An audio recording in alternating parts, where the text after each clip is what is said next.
Hello. Welcome to tonight's bedtime story by Lucid Tales. I hope your day has allowed you some time to feel at rest. But whether it has been peacetime or pistols at dawn for you, it's time to relax now. Find somewhere comfortable, maybe your bed or a favourite armchair, and make sure you're ready for sleep. Take your shoes off if you can, and feel the freedom in your toes, the little loosening that means it's time for bed. Tonight's story is the tale of the Golem of Prague. Many centuries ago, but not so long ago that no one recalls, the city of Prague was, as many places have been and still are, a dangerous city for Jewish people. As in many of the cities and towns of Europe, they were forced to live in ghettos and were always in danger of pogroms. From inquisitors to Nazis, from gas to crucifixion, it has always been a dangerous and brave thing to be Jewish in this world. After a long siege of attacks from vandals and angry men with hatred in their hearts, set there by men with wicked tongues that lied and whispered the horrors of blood libel and greed, the Maharal, Rabbi Lo, undertook a mighty magic, desperate to protect his people from the fiery rage of those who would do them harm. As spring blossomed and Easter drew near, he knew that the vitriol would only grow worse. And so the Maharal sweated and studied, working himself to bone to discover the great esoteric secrets of God, the ways in which the Creator had made flesh and blood from naught but earth and dust. In time, the Maharal discovered enough of the great secrets and the sacred words and incantations that he succeeded in creating something powerful. Something strong and stalwart enough to defend his besieged people from the viperous attacks that laid in wait in the dark. A golem. Rabbi Lo created this golem out of clay from the river, out of mud and earth, the same quintessence of dust out of which all of our bones are made.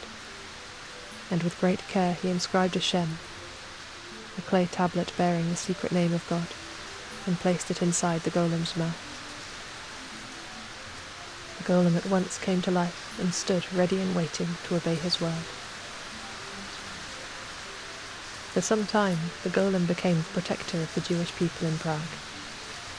He was given the name Joseph, and fought off attackers, defending the ghetto all through the heavy time of Passover with his mighty strength, and proving useful in helping with the heavy work needed to repair homes and build anew after the winter. Once a week, every Friday night, Rabbi Lo would remove the shem from the golem's mouth so that he could rest on the Sabbath as he should, and all was well. For a time. However, one Friday night, Rabbi Lo was careless, or otherwise beset with other thoughts, and he forgot to remove the shem from the golem Yosef's mouth.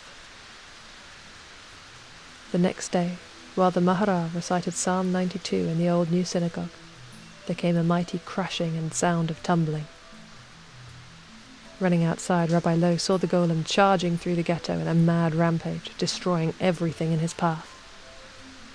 Without pausing to think, the Maharal leapt forward and tussled with the golem, for all its superior strength and size, and fought desperately to remove the shem from his mouth. At last, as the golem gave him a mighty slash across his face, Rabbi Lo managed to snatch out the shem. Yosef froze, staring blankly, and a great crack echoed out from him. And slowly, sadly, he began to crumble and fall apart at the Maharal's feet. His remains were gathered, of course, and placed in secret in a small attic to be kept safe, perhaps to honour a stalwart friend or to keep in holding should a time ever arise when he might be needed again. It is said that many years later a Nazi soldier entered that room and discovered the remains of Joseph, and in his spite he shot at them. But where he had shot the golem's body, a wound opened up upon himself, and he fell down dead. No one knows what happened to the golem after that. Perhaps his remains are still there, in that hidden room.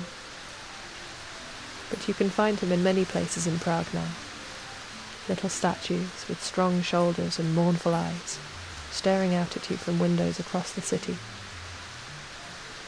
Perhaps there is still something of the Golem there, waiting against the day when his strength will be needed again.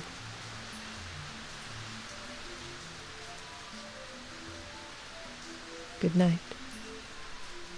Sleep well, and I will see you tomorrow for another bedtime story.